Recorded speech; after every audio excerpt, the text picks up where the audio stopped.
Alright, so I don't remember if I explained this before in one of my previous videos, but when I first bought paints ever for any kind of miniature painting, the only thing I had available was apple barrel paints from Walmart.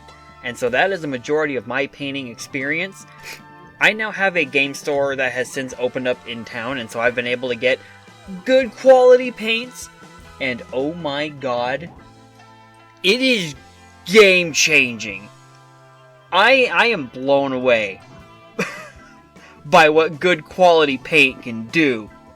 So I want to show you up on screen real quick. This is my wet palette, and you can see that this blotch of paint right here is the brown that I've been using for my leathers, and it is a mix of two different colors.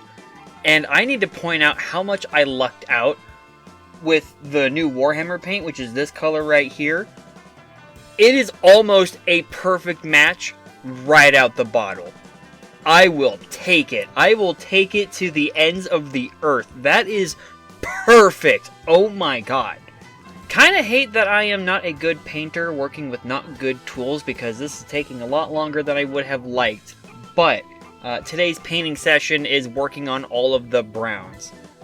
And this is the big problem that I have, is there is a lot of brown in my color scheme. Today I was able to use my larger brush for most of the brown. The backpacks, the shoes, mainly were like the things I was able to focus on. But then I had to switch to my detail brush to hit all the little things like the cuffs, pouches, belts, straps. And I definitely got a little too fast and loose with some of those brush strokes. So I'm going to have to put some tan back on my palette, because it's since dried up, and repaint over those, which is fine.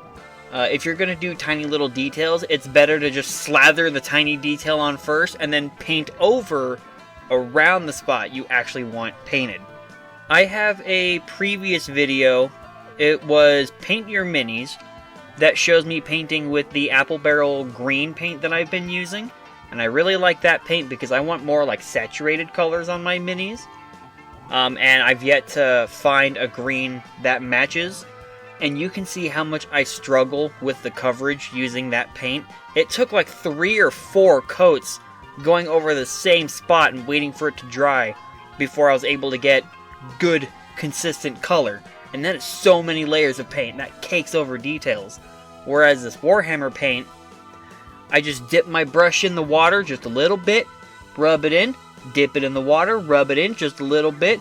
A little bit of water gave me the perfect consistency to where I only needed 1 coat on everything. Maybe like go back over with a little bit of touch-ups, and that's about it. My soul is clean. Anyways, I've run out of steam for the evening. I'm struggling to even record this monologue. So, wrap it up here. Moral of the story. Moral of the story is the cheap stuff can help get you started, but don't cheap out. Like, get comfortable with the cheap stuff, but then learn to work with the expensive stuff, because you will achieve much better results. Or at least that's what I've experienced so far.